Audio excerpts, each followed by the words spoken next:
Hola, muy buenos días, jóvenes. El día de hoy vamos a hablar de lo que es la fisiología del parto.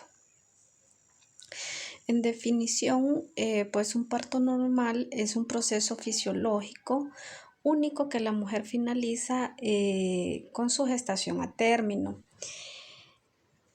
En él están implicados factores psicológicos y socioculturales.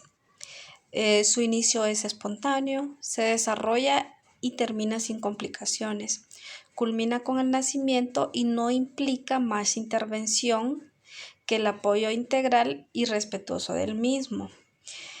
En esta situación o en este evento del parto, cuando habla de las implicancias psicológicas y socioculturales, la mujer en esta etapa, en una de las fases del periodo del trabajo de parto, que es la primera etapa de dilatación y borramiento, la mujer atraviesa una serie de comportamientos los cuales pues debe de ser entendibles por el personal de salud.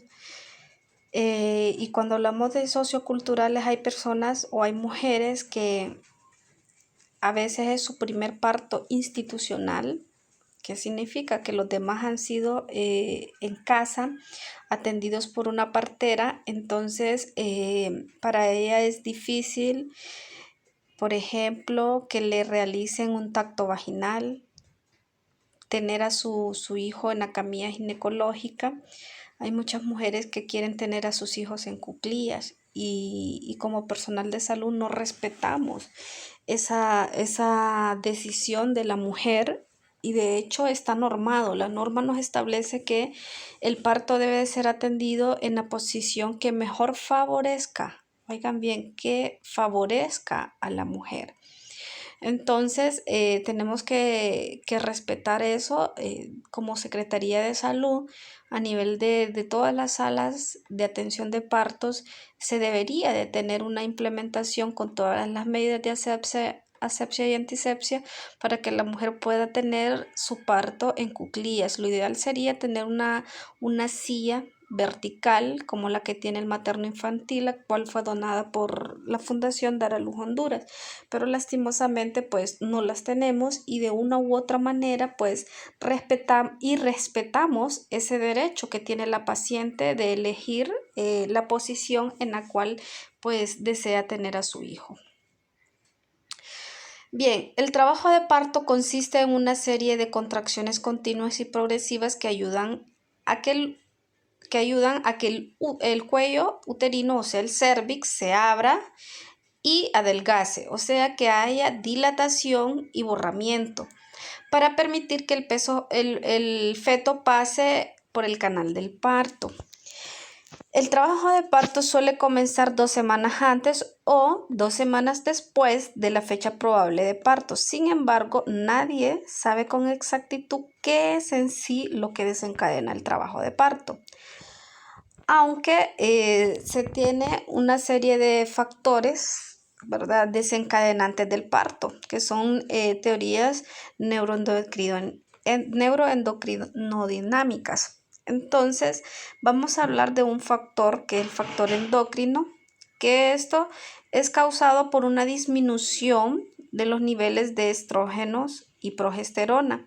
Entonces, ¿qué pasa? La progesterona producida por la placenta establece un efecto de bloqueo en el miometrio.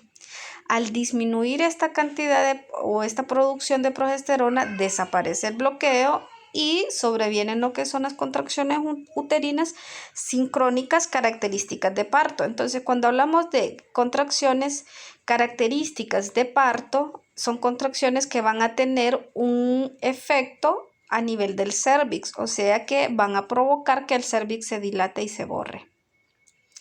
Este fenómeno propicia una mayor liberación de oxitocina por la adenohipófisis, un aumento de la sensibilidad de la fibra uterina a la acción de la oxitocina y una disminución de la capacidad de la progesterona para bloquear esa contractibilidad del miometrio, que en este caso, ¿verdad?, es la capa musculosa del útero.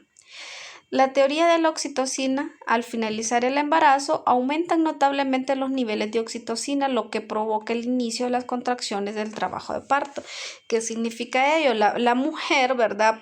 De manera natural, hace una liberación de oxitocina. Entonces, eso va a provocar que hayan contracciones.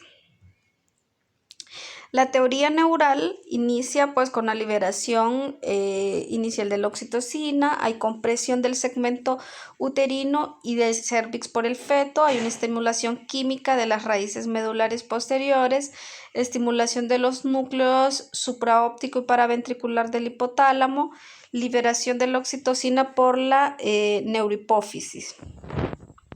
Entonces vemos que están implícitos el hipotálamo y la hipófisis, que tienen acción, ¿verdad? En la liberación en este caso, de la hormona oxitocina, y habrá una disminución de lo que es la progesterona. Ahora bien, el trabajo de parto comprende 3 periodos. En esta parte vamos a ver el primer periodo, que el primer periodo comienza con las contracciones uterinas hasta la dilatación completa. Dura como promedio 6 horas en una multípara y aproximadamente 8 horas en una nulípara. El segundo se extiende desde la dilatación completa, o sea, desde que ya tenemos 10 centímetros de dilatación y el cérvix se ha borrado en un 100%. Este tiene un promedio de duración de 15 a 30 minutos en una primípara. Es mucho más rápido como ven, en una multípara. Entonces, como tercer periodo tenemos el nacimiento del feto hasta la expulsión de la placenta y sus membranas ovulares. Dura aproximadamente de 5 a 10 minutos. En este último periodo, tenemos, según lo que establece la norma, tenemos hasta 30 minutos para la expulsión de esa placenta. Bien, entonces, primer periodo del trabajo de parto, recordemos, son 3 periodos. El primero es dilatación y borramiento, el segundo expulsión del feto y el tercero expulsión de la placenta o nacimiento o alumbramiento de la placenta. Entonces, el primer periodo, que es la dilatación cervical, inician lo que son las contracciones verdaderas y termina con la dilatación completa. Entonces, como ustedes observan acá, cuando ya el cérvix ha dilatado 10 centímetros, entonces, y el feto tuvo ya que haber atravesado toda la pelvis. Entonces, lo que vamos a ver es esto, que es lo que llamamos, la mujer está perineando o coronando, o sea que ya lo que vemos es el cuero cabelludo del bebé. Acá es muy importante en esta parte de acá observar la coloración que tenga ese tejido vascular de la cabeza del bebé, porque si lo miramos cianótico, estamos hablando que este bebé tiene problemas con su respiración, ¿verdad? Que está comprometida y puede entrar o estar en un sufrimiento fetal. Entonces, como les mencionaba, ya está la dilatación completa, ya está el borramiento completo, lo que viene es el encajamiento, o sea que el bebé haya encajado y descendido, ¿verdad? O sea, encajó en la pelvis, atravesó toda la pelvis y descendió hasta el canal vaginal. El encajamiento es disminución del fondo uterino.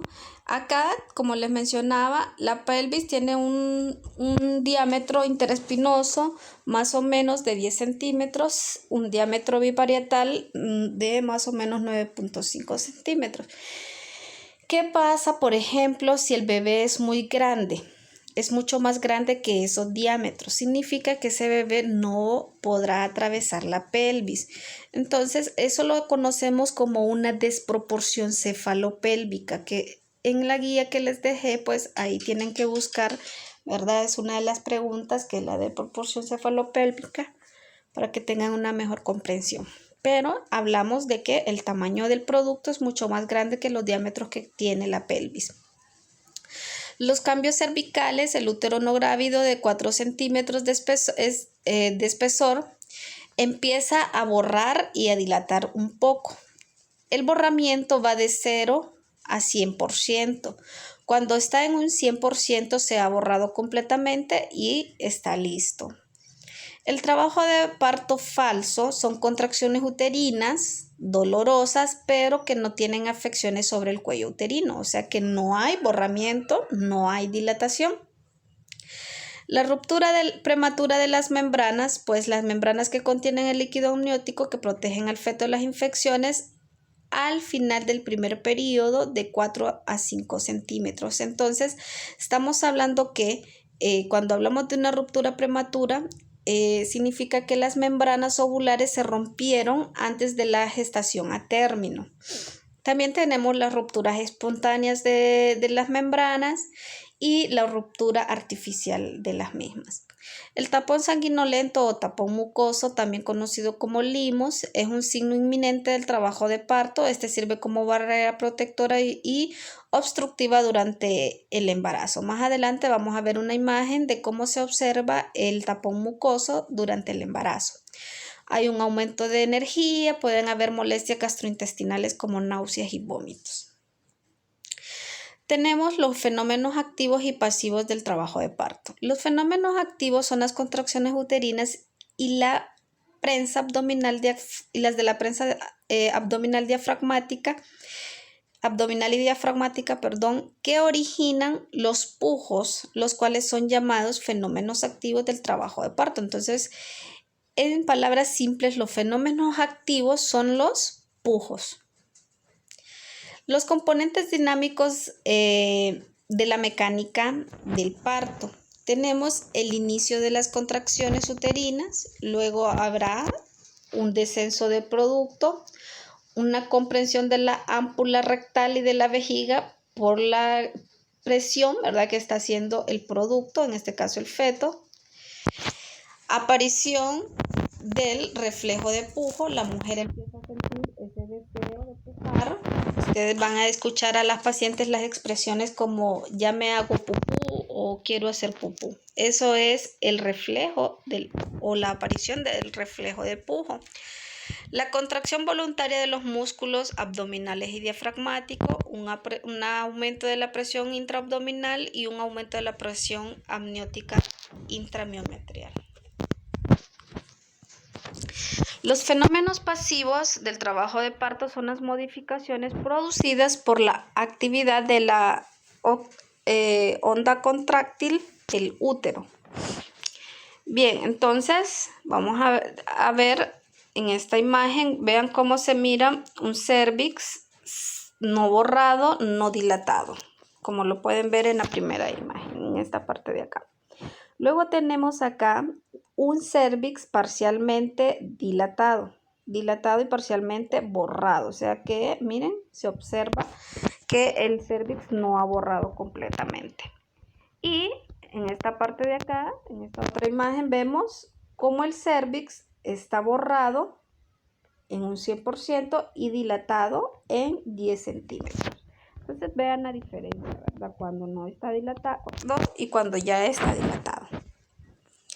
Cambios en el útero durante el primer periodo del trabajo. Están lo que son las fuerzas que intervienen durante el periodo del parto, que son las contracciones uterinas y la presión hidrostática.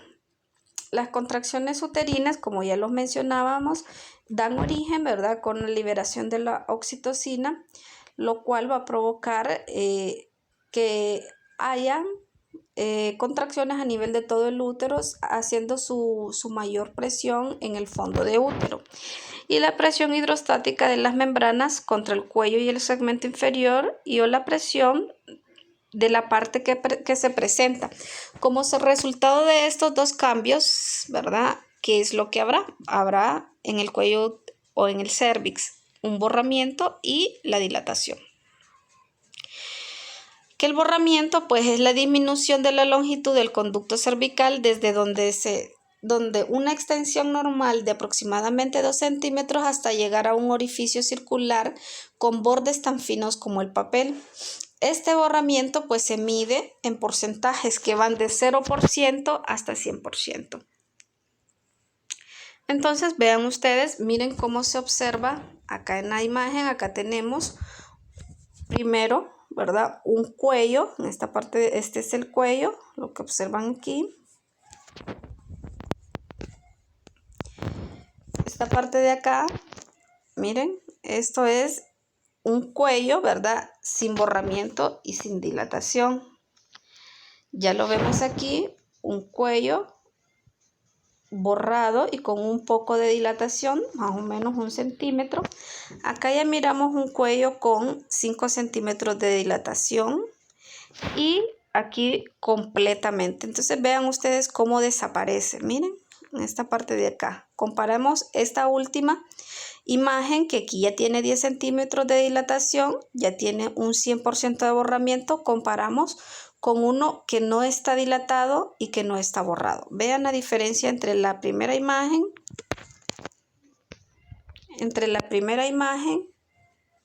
y la última. Y la dilatación es el agrandamiento del orificio externo que va de 1 a 10 centímetros. Cuando ha alcanzado un diámetro de 10 centímetros se acostumbra a decir que está completa o está terminada. O sea, ustedes van a decir, está completa. Y es aquí cuando nosotros o el personal, ¿verdad? Ya le pide a la mujer que empiece a pujar. Es hasta este momento donde la mujer podrá hacer los pujos. Ampliación del segmento inferior. Durante el embarazo y hasta el inicio del trabajo de parto, el útero está constituido por 3 partes. Una parte superior o un cuerpo, una intermedia y una inferior que es el cuello uterino o el cérvix. Entonces, ¿qué pasa, por ejemplo, con la dilatación y el borramiento en una multípara? Normalmente el borramiento y la dilatación van de la mano, o sea, se dilató 2 centímetros, se va borrando en un 20% y así sucesivamente. Pero no sucede así con una paciente nulípara. La expulsión del tapón mucoso o del limos. Esta es la pérdida por la vulva de una sustancia espesa consistente en el tapón mucoso, que durante el embarazo ocupa el cérvix y que se desprende como una consecuencia de la dilatación. Entonces, cuando la mujer expulsa esto, ¿verdad? Que es el tapón mucoso, normalmente es una secreción pegajosa, sanguinolenta. Entonces, al desprenderse, ya se habla de un trabajo inminente de parto. Entonces, vean ustedes cómo se observa esta parte amarilla que ven acá. Eso sería el limo o el tapón mucoso, que durante el embarazo mantiene todo lo que es el orificio cervical. Todo esto es el orificio o el conducto, miren, o el conducto, ¿verdad? Cervical permanece obstruido porque esto sirve como una barrera de protección. Recordemos que esta parte de acá de nuestra vagina o el canal vaginal no es estéril. Aquí pueden albergarse los microorganismos. Al no estar este tapón, los microorganismos tienden, ¿verdad?, a tener una mayor facilidad para ingresar hasta donde está el feto. Entonces, esto nos sirve como una barrera de protección. La formación de la bolsa de las aguas. Este resulta del despegamiento y el deslizamiento hacia abajo del polo inferior del huevo, producido por las contracciones uterinas. Está constituida hacia adentro por el amnios y hacia afuera por el corion, y hace una protrusión a través del orificio externo y actúa como una cuña y contribuye a la dilatación en el mecanismo de presión existente o extendida, creo que dice acá. Bien. Entonces, ¿cuál es la finalidad o cuál es la función de esa bolsa de las aguas o el saco amniótico? Protege al feto contra el moldeado. Ya más adelante vamos a ver qué es el moldeado. Las infecciones, ayuda a dilatar el cuello y amplía el canal del parto, la vulva y la vagina, la vulva, periné y el anillo iliacal. Entonces vean ustedes, miren, esta parte de acá, esto que vemos en gris, un gris más claro, es la bolsa de aguas. Bolsa de aguas o el saquito amniótico, que es donde permanece, ¿verdad?, durante todo el embarazo el producto. Tenemos lo que son los fenómenos plásticos, que estas son las deformaciones que sufre la presentación durante el pasaje del canal pélvico vaginal. Entonces, vean ustedes, tenemos lo primero que es el moldeado.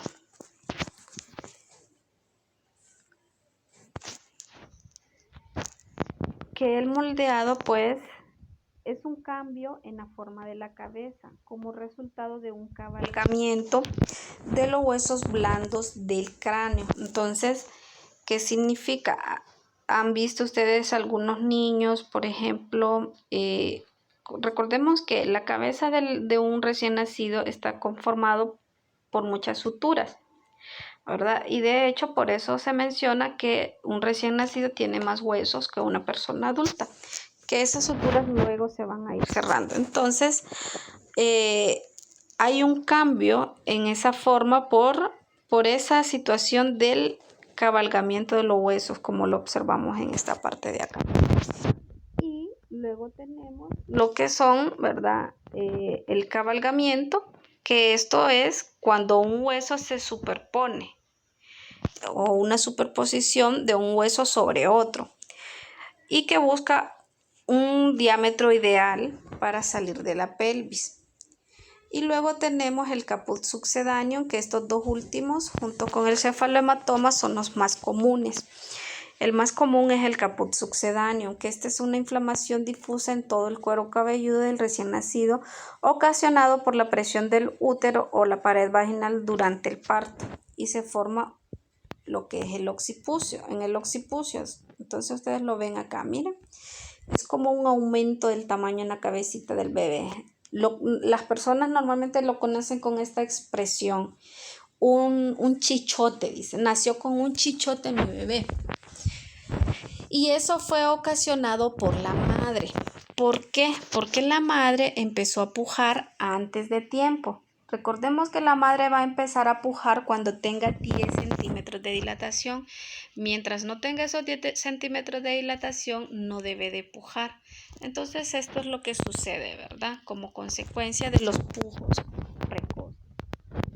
Y luego tenemos el cefalohematoma, que este es un derrame hemático que está entre algunos huesos del cráneo y el periostrio, que este se ubica, ¿verdad?, en los huesos bordeados por las suturas de la fontanela. Ahora bien, ¿qué pasa con el cefalohematoma? El cefalohematoma puede ser así como lo ven ustedes, unilateral, o sea que solamente se observe en un lado, pero también puede ser bilateral, o sea que ese hematoma lo va a tener acá también y va a formar así lo que es una cabecita que le llaman cabecita de Mickey Mouse. ¿Por qué? Porque se le forman esos dos bordecitos acá, formando así como una cabeza de Mickey Mouse. Entonces estas son consecuencias, ¿verdad?, por que la mujer empieza una dilatación precoz, perdón, un inicio de pujo precoz.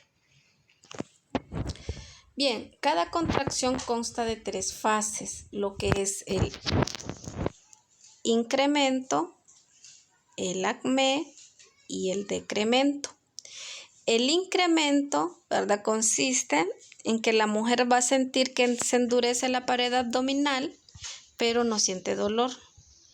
Mientras que en el acné, que es este punto, acá es el punto más fuerte o el momento más fuerte de la contracción, donde la mujer siente mayor endurecimiento de su abdomen y mayor dolor. Y el decremento, aquí ya se empieza a ablandar la pared abdominal y en este caso la mujer todavía siente dolor. Acá empieza a endurecerse, pero no hay dolor. Acá es el punto máximo del dolor y acá se empieza a ablandar el útero o la pared abdominal, pero la mujer todavía siente dolor. Esas son las fases de las contracciones. Ahora bien, las contracciones se miden por intensidad de 1, 2 y 3 cruces. Entonces vamos a decir que si nos tocamos la barbilla y sentimos esa consistencia, vamos a decir que es una cruz. Si nos tocamos la punta de la nariz, es una consistencia un poco más durita y vamos a decir que es de 2 cruces. Y de 3 cruces vamos a sentir el útero o la pared abdominal como si nos tocáramos la frente, así de durito. Entonces, al momento de que nosotros hacemos las dinámicas uterinas, las cuales se tienen que hacer durante 10 minutos, mantener la mano sobre el abdomen de la mujer durante 10 minutos sin quitar la mano. Tenemos que tener lista una libreta, un lápiz y un reloj con segundero para registrar, ¿verdad?, la aparición de las contracciones. Del total de las contracciones que hayan, vamos a descartar la primera. Entonces vamos a decir que, por ejemplo, acá tenemos un ejemplo de 3 contracciones que se midieron, ¿verdad?, durante la dinámica uterina, que tuvieron una duración, la primera de 20, la segunda de 25 y la tercera de 28. Lo que hacemos es sumar la cantidad de los segundos, esos 28 segundos, y el total lo vamos a dividir entre las 3 contracciones que hubo. Eso nos va a dar como resultado 24 segundos, que eso sería como el promedio de duración de las contracciones, que tendría un promedio de 24 segundos, ¿verdad?, cada contracción. Entonces, de esa manera hacemos la valoración de las dinámicas uterinas. Pero no solamente valoramos la intensidad ni el tiempo que duró. Tenemos que valorar la frecuencia, o sea, cuántas contracciones tuvimos en 10 minutos. Valorar la intensidad, que esa es la presión máxima desarrollada, ¿verdad?, en la cavidad uterina durante la contracción, que va de 1 a 3 cruces. La duración, que es el periodo comprendido, ¿verdad?, entre el inicio y el término de una contracción. El intervalo entre una contracción y otra es el periodo de reposo, que sirve para oxigenar al feto. Y el tono es la menor presión registrada, ¿verdad?, entre la contracción. O sea, el músculo está totalmente relajado. Origen y la propagación de la onda contráctil. La onda contráctil se origina en uno de los marcapasos localizados en los cuernos uterinos. Predomina la acción de uno de ellos y no interfieren entre sí. La contracción se propaga hacia el resto del útero a una velocidad de más o menos 20 centímetros por segundo y alcanza la totalidad de este en 14 segundos. Luego tenemos lo que es el triple gradiente descendente, que este consiste en la propagación, en la duración y la intensidad de las contracciones uterinas. Estas son descendentes del fondo del útero al cérvix. La duración y la intensidad son mayores en el fondo de útero. Durante el trabajo de parto, la contracción uterina se manifiesta primero por la sensación de dureza que aprecia la paciente o la enfermera a través de la palpación abdominal, o sea, a través de las dinámicas uterinas. El fondo de útero lo que hace, ¿verdad?, es empujar al feto, o sea, al producto de las contracciones. Para que ocurra la dilatación cervical en condiciones óptimas, las contracciones uterinas deben tener las siguientes características, las cuales son extenderse por todo el útero, poseer el triple gradiente descendente, que dijimos que era la propagación, la duración y la intensidad. La frecuencia de 3 a 4 contracciones en 10 minutos. La norma materno-neonatal nuestra, ¿verdad?, nos menciona que pueden haber de 2 hasta 5 contracciones en 10 minutos. Recordemos que más de 5 contracciones ya nos estaría reflejando un problema de taquisistolia, que nos puede conllevar, ¿verdad?, a una hipercontractibilidad, nos puede conllevar a una ruptura uterina, a un sufrimiento fetal. La relajación uterina completa entre una contracción y la siguiente. Las fases del primer periodo de parto está la fase latente y la fase activa. En la fase latente, el periodo va desde el inicio del trabajo de parto, progresa de manera activa hasta el punto de la dilatación. Y la activa es el periodo que transcurre desde el comienzo de la dilatación activa hasta que concluye la dilatación completa y comprende la fase de transición. Entonces nosotros vemos acá, vemos esta recta numérica, la cual la tenemos, ¿verdad? Enumerada de 1 a 10, que eso sería el tiempo o las dilataciones. Entonces vamos a decir que de 1 a 4, o sea, de 1 a 4 centímetros es una fase latente. Entonces, ¿qué dijimos que era la fase latente? Pues es el periodo que va desde el inicio, ¿verdad? De la dilatación. Y tenemos una fase activa que va de los 5 a los 10 centímetros. En esta fase tenemos que de 4 a 8 centímetros vamos a hablar de una fase de aceleración. Hay una aceleración en ese trabajo, en ese comportamiento de las contracciones. Y tenemos que de 8 a 10 centímetros hay una pendiente máxima, o sea, una fase de transición, pero de 9 a 10 hablamos de una desaceleración. Y ahí cuando ya la mujer completa, ¿verdad? Esos 10 centímetros de dilatación, tiene que haber hay un tiempo, no significa que ya tiene los 10 centímetros de dilatación, ya borró en un 100%, la vamos a pasar al expulsivo. No, ¿verdad? Porque aparte de que esté completa la dilatación y el borramiento, tenemos que esperar a que haya un descenso del feto. El feto tiene que descender al canal vaginal una vez completada toda esta fase, tanto la activa como la latente, para poder pasar al segundo periodo del trabajo de parto. La fase activa del parto incluye esa fase de aceleración, pendiente máxima y desaceleración. ¿Qué es lo que vamos a observar en la fase de transición? La mujer, ¿verdad?, va a presentar una serie de signos y síntomas, los cuales pues nos indican, estos signos y síntomas nos indican que ya la mujer se está acercando al segundo periodo. Entonces es acá en la fase de transición que tenemos que tener mucho cuidado, porque han escuchado ustedes que las mujeres paren en la cama o paren en la silla de ruedas porque no les dio tiempo de llegar al expulsivo, y es porque no le ponemos cuidado a los signos y síntomas que están presentando en esta fase de transición. Entonces, si vamos a observar en la paciente estas características o estos signos y síntomas. Vamos a ver gotas de sudoración en el labio superior y cejas, estará irritable, sedienta. Hay pacientes que la norma nos dice que podemos dar hasta 60 ml de agua. Es inhumano, ¿verdad? Recordemos que la paciente en este periodo o en esta fase, ¿verdad?, tanto la fase latente como la fase activa, la mujer tiene un desgaste de energía. Entonces imagínense, es como que yo le ponga a usted que hacer ejercicio. Usted no va a aguantar 1 hora de ejercicio si en ese lapso haciendo ejercicio o la actividad física usted no toma agua, ¿verdad? Entonces hay un gasto de energía. Entonces, por lo menos, porque hay pacientes que definitivamente no les podríamos dar líquidos, ¿verdad?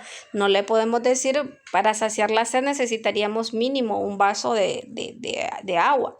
No se lo podemos dar, pero sí podemos por lo menos aliviar ese síntoma de la sed, esa necesidad de la paciente. ¿Qué podemos hacer?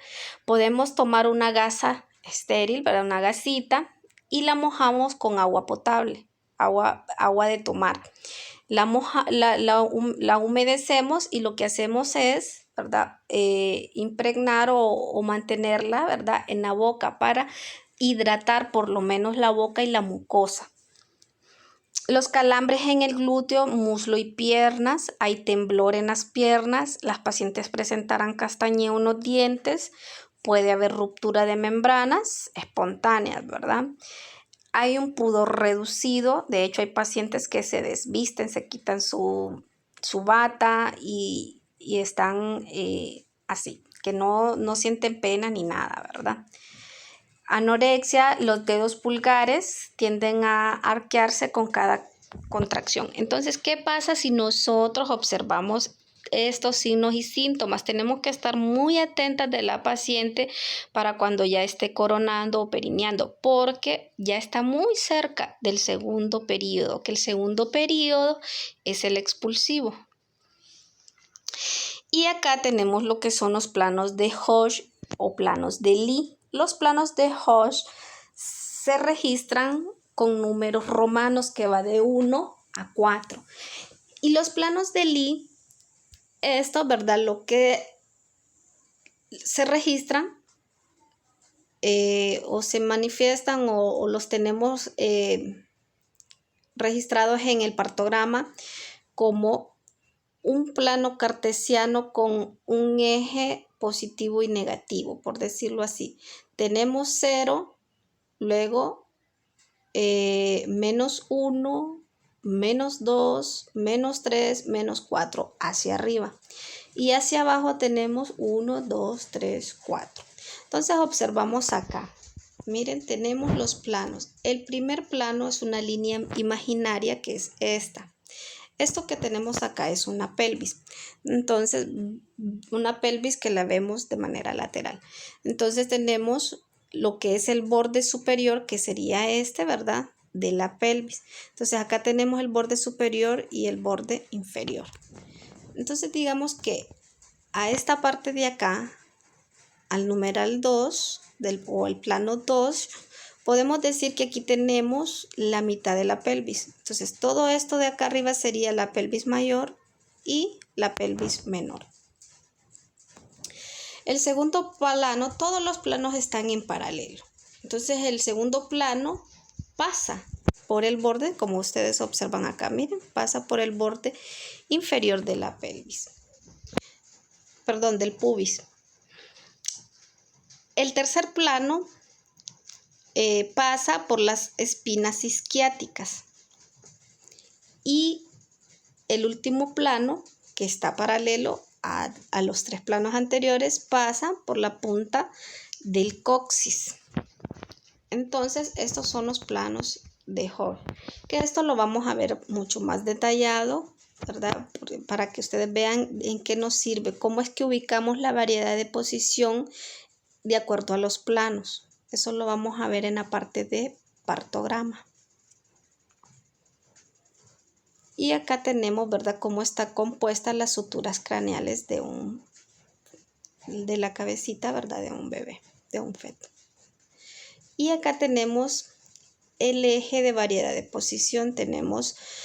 Son 8 posiciones que comprende este eje de variedad de posición. Entonces vamos a decir que la posición es la relación que guarda el dorso del producto con el lado, ya sea el derecho o izquierdo de la madre. La variedad de posición es la relación que guarda el punto toconómico con el lado derecho, izquierdo, anterior o posterior de la pelvis. De acuerdo con lo anterior, se conocen las 3 siguientes variedades de posición que hay. Tenemos 3 anteriores, 3 posteriores y 2 transversas. Entonces, para que tengamos una mejor idea de cómo está ubicado, ¿verdad? Tenemos que, digamos que esta parte de acá sería la mitad. Miren, entonces acá arriba tenemos lo que está arriba es anterior, lo que está acá abajo es posterior. Tenemos esta parte de acá es izquierda y esta parte de acá es derecha. Entonces esta parte de acá es occipito anterior izquierdo, occipito anterior derecho. Esto sería occipito transverso izquierdo, esto sería occipito transverso derecho. Y acá sería occipito izquierdo posterior.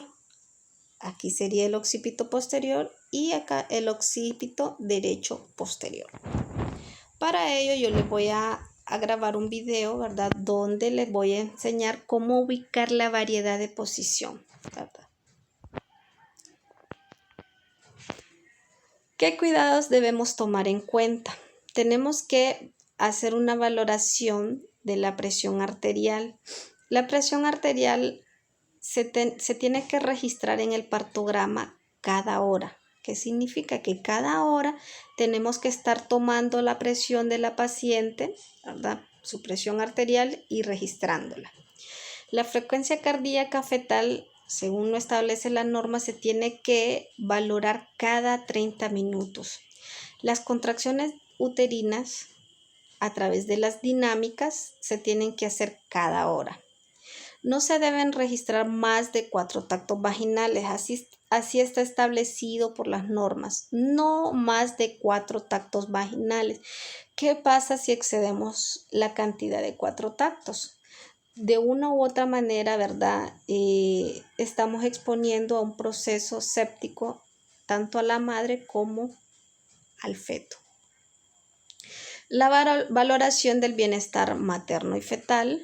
Y para el tacto, la vulva tiene que estar limpia y se le debe de colocar un pato a la paciente, que más adelante, ¿verdad? Vamos a ver en qué consiste la limpieza perineal. Bien, esto es todo en la primera parte del parto, que es lo que comprende el primer periodo, lo que es la dilatación y el borramiento. Y en el siguiente video, ¿verdad? Veremos el segundo y el tercer periodo del trabajo de parto, que es el expulsivo o la expulsión del recién nacido y el alumbramiento de la placenta.